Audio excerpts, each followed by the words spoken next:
Okay, good morning guys. How are you? Okay, today we are talking about Geoffrey Chaucer, okay, who is a very important English writer. You have to open your book, page 65, okay? This is a portrait of Geoffrey Chaucer, okay? So we have an idea of how it looked like, okay? And now we are going to first to listen, okay, and filling in the blanks. When we finish filling in the blanks, I will check with you if you introduced the right word, okay? And then we are talking about his importance, why we are studying him, why he's so important for English literature, okay? So, let's go. Chapter 1, Section 1.13. Geoffrey Chaucer. Exercise 1. Listen and complete Geoffrey Chaucer's biography with the missing information. Geoffrey Chaucer was born about 1343, the son of a rich wine merchant in London. As a young man, he followed Edward III's son to war in France, where he was taken prisoner and ransomed by the king himself in 1360. Although his background was that of the urban middle class, Chaucer grew up in close contact with the royal family and travelled freely between England and France. During the 1370s, his journeys also took him to Italy, where he became interested in Dante, Petrarch, and Boccaccio, and extended his readings in Latin to Virgil. In 1374, he was appointed to the office of Controller of the Customs of Wool and Hides in the Port of London. He also became a Member of Parliament for Kent. He was trusted by the Crown and a well-informed participator in the politics of the day, which included support for the religious views of John Wycliffe and Lollardy. The year 1386 was quite a difficult one for Chaucer, because he was dismissed from all his offices and therefore he was left without an income.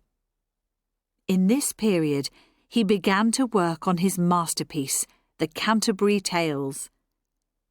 In 1389, he was appointed Clerk of the King's Works at Westminster by King Richard II, and later saw his yearly pension doubled by Henry IV.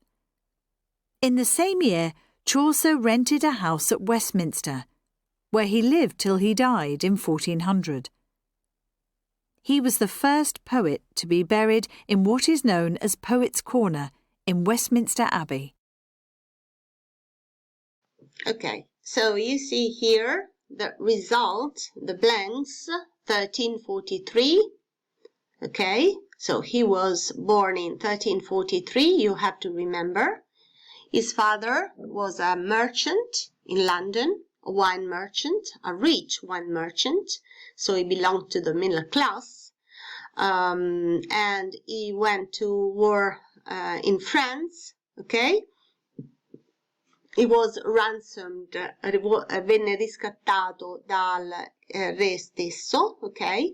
Although his background was of the urban middle class, nonostante il suo substrato, il suo, diciamo, il terreno, la situazione dalla quale veniva era della middle class, Chaucer grew up in close contact with the royal family, so he was well known and he attended the royal family, okay?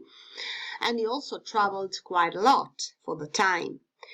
In 1370s, so here is middle class. In 1370s, his journeys also took him to Italy, where he met, okay, our best writers. He was appointed, venne incaricato to the office of controller, ok? Venne incaricato dell'incarico di controllore. della dogana, of the customs, okay, of London. He became a member of parliament. He was trusted by the crown and a well-informed participator of in the politics of the day. So he was not only appreciated by the kings, by the crown, but also he was an important member in the political situation of the time, okay. Which included support for the religious views of John Wycliffe and Lollardy, ok? Punti di vista religiosi, quindi delle sue visioni religiose. Questi Wycliffe e Lollardy, ok, che non abbiamo ancora fatto, vedremo che sono no, le avevamo forse fatte. No, ho controllato, non ne abbiamo parlato in particolare. Comunque erano dei, ribelli religiosi, volevano una riforma della religione, una modifica, ok? The year 1386 was quite a difficult one because Chaucer was dismissed from all his offices, and therefore he was left without an income. So he was risking to become really poor, ok? Venne dismesso, venne allontanato dai suoi incarichi e di conseguenza lasciato senza un'entrata. In this period he began to work on his masterpiece, sulla sua opera principale, opera d'arte, the Canterbury Tales, and in 1389 he was appointed clerk of the King's Works at Westminster by King Richard II. Venne incaricato, venne nominato parroco al King's Works at Westminster, quindi nella abbazia di Westminster, by King Richard II, and later saw his early pension doubled by Henry IV, ok? E si vede addirittura raddoppiare la pensione, quindi dalla misfortune to complete luck, okay? In the same year, Chaucer rented a house at Westminster where he lived till he died in 1400. Okay, so he died in 1400 and he was a quite old man for the time. He was the first poet to be buried in what is known as Poets' Corner in Westminster Abbey. Okay, if you go to Westminster Abbey, okay, you will find Poets' Corner, l'angolo dei poeti, and Geoffrey Chaucer was the first poet to be buried there. Okay. Okay, now let's see our marker. Okay, and find out the most important ideas here. The father of English literature. Why is it considered the father? You see, a very important role, il padre della letteratura inglese.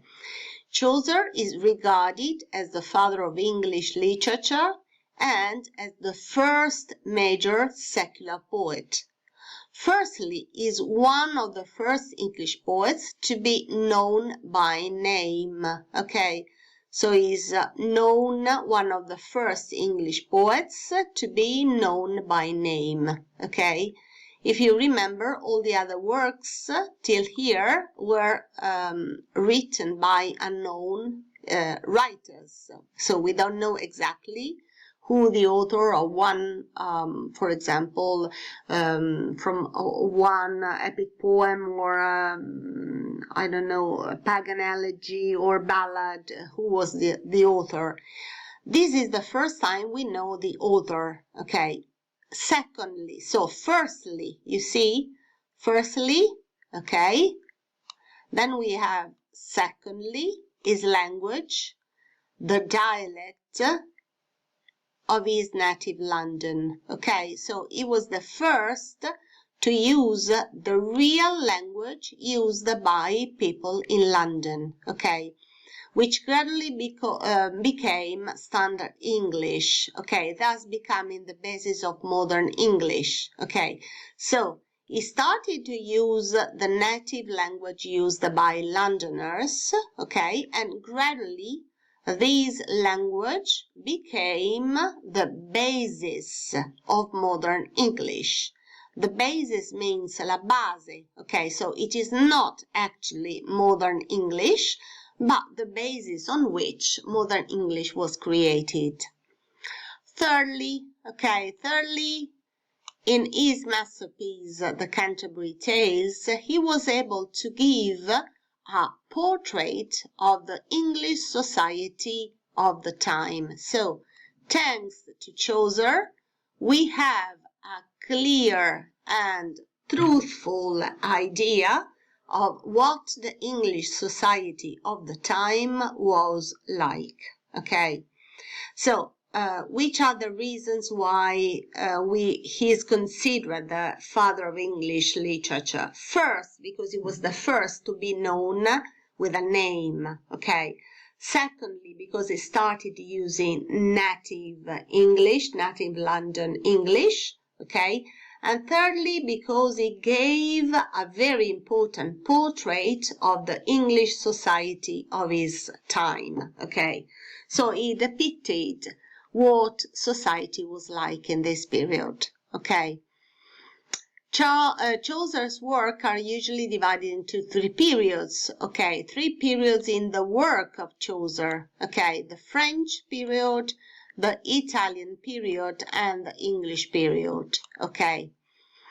Needless to say that this work, okay, the Canterbury Tales, is part of the English period. Okay, so when he wrote the Canterbury Tales, he was in his English period. The French period is so called because it includes poems modeled on French Romance styles and subjects. Okay. The Italian period shows a greater maturity of perception and skill in the manipulation of the meters.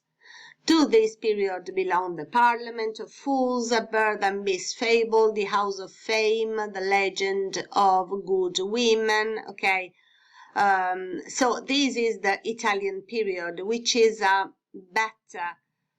He demonstrates a greater maturity in the perception, okay, of the poetic language, in the perception and in the use. Then we have the final one, which is the English period, okay, which is characterized by a greater realism, okay. And in this English period, we find the Canterbury Tales. Okay, you see that the final date is 1400. Why? Because he didn't finish to write his narrative poem because he died before finishing it. Okay? So, these are the most important things about the life of Chaucer, okay, and why it's considered so important for English literature. Now, let's have a look at the cultural insight. Okay, by the 14th century, a new middle class, both rural and urban, existed, okay. Ongoing wars involved the merchants who lent money to king for mercenaries. This gave more power to the merchant financiers based in the ports and towns. The free men who owned land, called yeomen, earned more from higher food prices, and those who farmed sheep made money from wool.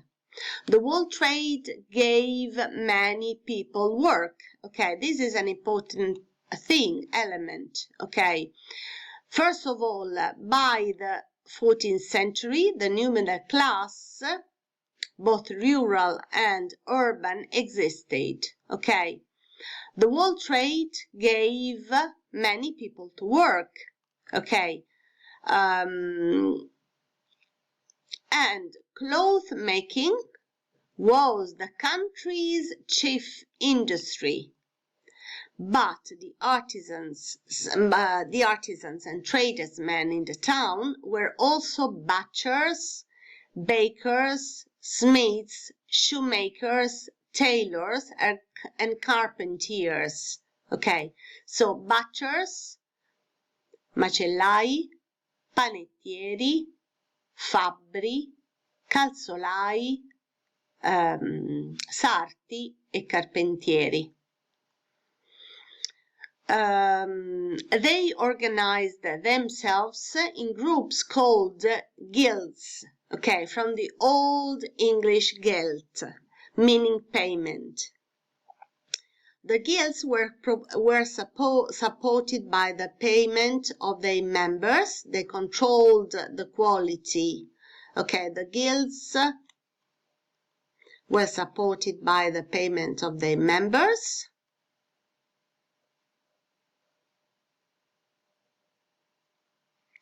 They controlled the quality of goods and they regulated prices and wages and laid down the rules concerning apprenticeship.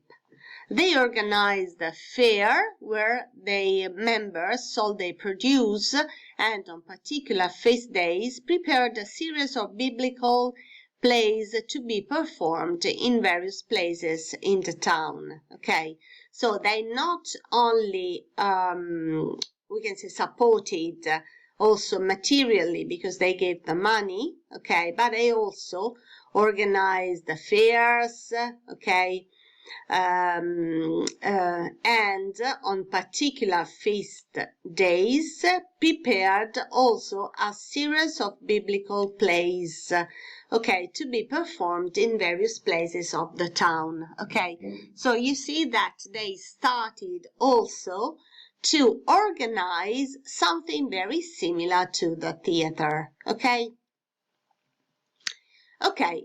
so that's all for today. Tomorrow I'm also giving you the slides because tomorrow we are talking about the Canterbury Tales, and I'm giving you the whole slides about Chaucer, okay, and his work, of course. Okay, if you need my help, I'm here. Bye.